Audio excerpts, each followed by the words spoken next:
Bismillahirrahmanirrahim. I am Dr. Naveedul Hassan Sayyed and the topic of today's lecture is Supreme Judicial Council of Pakistan. جیسا کہ ہم جانتے ہیں کہ supreme judicial council of Pakistan ججز کی ایک ایسی باڈی ہے جو کسی بھی جج کے مس کنڈکٹ کے حوالے سے ایک میٹنگ رکھتی ہے، ایک پروگرام رکھتی ہے جس میں وہ پروب کرتی ہے، انویسٹیگیٹ کرتی ہے کہ آیا جج سے کس قسم کا مس کنڈکٹ ہوا ہے، کیا وہ جج صاحب جن سے مس کنڈکٹ ہوا ہے کیا وہ قصوروار ہیں، اور اگر قصوروار ہیں تو کس حد تک قصوروار ہیں اور اس کے اوپر کیا سزا بنتی ہے، کیا ان کو ان کی جج شپ سے ریموو کر دیا جائے یا بری کر دیا جائے۔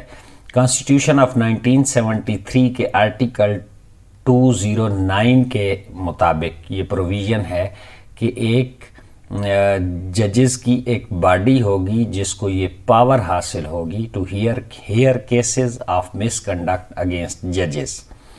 اب اکثر یہ کوشچن آتا ہے کہ what is the composition of supreme judicial council of Pakistan. یہ کوشچن پی پی ایس سی کے انٹرویوز میں، ایف پی ایس سی کے انٹرویوز میں اکثر پوچھا جاتا ہے۔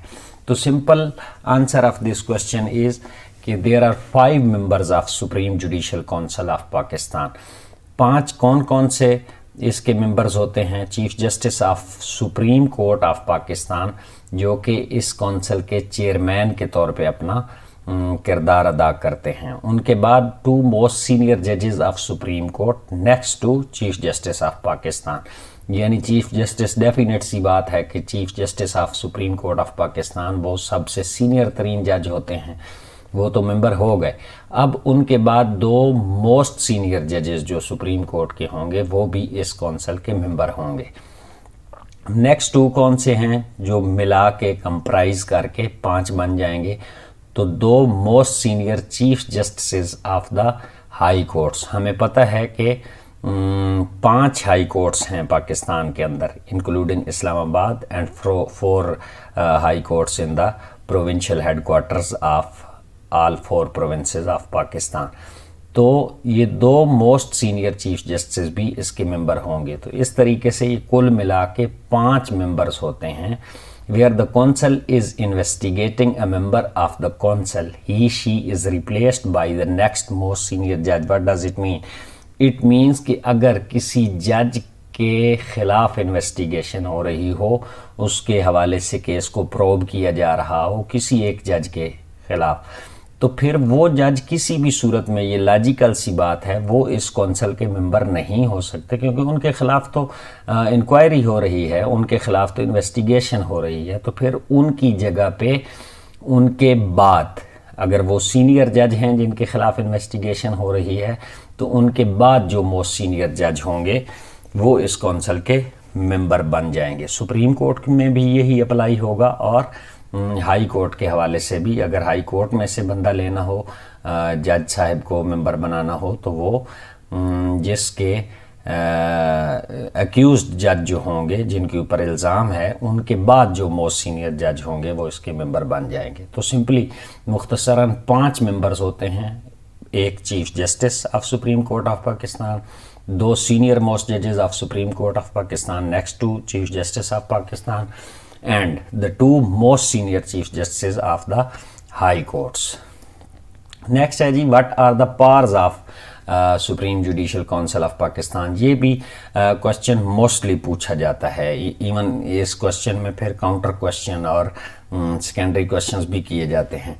تو powers of this council is کہ یہ suo motu action بھی لے سکتی ہے، یہ کونسل خود سے ایک فیصلہ کرتی ہے، انیشیٹ لیتی ہے، ابتدا کرتی ہے کہ کسی بھی جج کے حوالے سے انویسٹیگیشن کا آغاز کر سکتی ہے، انکوائری لگا سکتی ہے۔ دوسرے نمبر پر کیا ہے کہ پریزیڈنٹ آف پاکستان اس کونسل کو ایک ریفرنس بھیجتے ہیں، جیسا کہ ہم جانتے ہیں کہ مشرف ایرا میں پریزیڈنٹ مشرف نے ایک ریفرنس بھیجا تھا supreme judicial council of Pakistan کے نام کہ افتخار محمد چودھری صاحب کے سے مس کنڈکٹ ہوا ہے، تو اس حوالے سے پروب کیا جائے، انویسٹیگیٹ کیا جائے۔ تو اس کونسل نے ان کو ایکویٹڈ یعنی بری قرار دے دیا افتخار محمد چودھری کو۔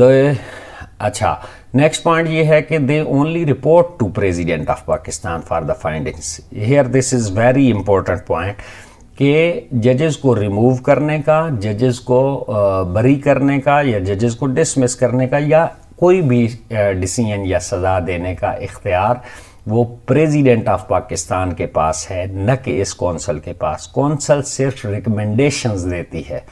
اگر کوئی جج گلٹی پایا جاتا ہے اس کونسل کے سامنے انویسٹیگیشن کے دوران، کوئی بھی جج صاحب گلٹی پائے جاتے ہیں تو یہ کونسل ریکمنڈیشنز دیتی ہے پریزیڈنٹ آف پاکستان کو، and ultimately powers of removal of the جج اور ایکویٹنگ دا جج اور ڈسمسل آف دا جج is in the hands of the president of Pakistan.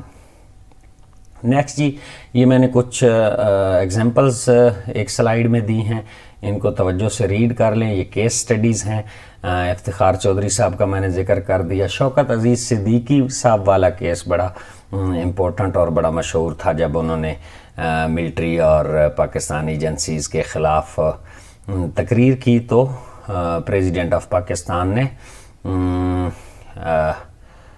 Supreme judicial council میں ریفرنس بھیجا اور اس میں یہ ڈیسائیڈ کیا گیا کہ شوکت عزیز صدیقی صاحب کو ریموو کر دیا جائے، تو ریموو کر دیا گیا. آج کل کے اگر سینیریو میں بات کریں تو قاضی فائز عیسیٰ صاحب کا کیس جو خبروں کی بہت زیادہ زینت رہا، یہ بھی ایک امپورٹنٹ کیس سٹڈی ہے اور ان کو بھی ایکٹڈ قرار دے دیا گیا. آئی مین ٹو سے کہ ان کو بری قرار دے دیا گیا. Conclusion in short words, 5 members ہوتے ہیں، ٹھیک ہے، سپریم کورٹ کے چیف جسٹس، ان کے بعد 2 موسٹ سینئر ججز آف دا سپریم کورٹ، ان کے بعد 2 most senior chief justice from high courts. تو یہ 5 ممبرز ہوتے ہیں. اب ایک کاؤنٹر کوشچن پوچھا جاتا ہے کہ what is the status of registrar in terms of supreme judicial council of Pakistan. تو رجسٹرار صاحب جو ہیں، جو سپریم کورٹ کے رجسٹرار ہوتے ہیں، وہ صرف اور صرف اس کونسل کے سیکٹری ہوتے ہیں. To conduct the meetings, to conduct the program of this council. وہ ممبر نہیں ہوتے، نہ ہی ان کے پاس کوئی پاور ہوتی ہے، لائک کہ جیسے 5 ممبرز کے پاس پاور ہے کہ 3 نے ڈیسائیڈ کر دیا تو وہ ریکمنڈڈ ہو جائے گا 3 آؤٹ آف 5. تو ایسا نہیں ہے کہ 3 آؤٹ آف 6 ہے. 6 والا تو سمپلی کنفیوژن میں نہ جائیں. رجسٹرار جو ہے سپریم کورٹ آف پاکستان کے، وہ ممبر نہیں ہوتے بلکہ سیکٹری ہوتے ہیں اس کونسل کے. If you people have any question, you may ask in the comment box. Thank you so much.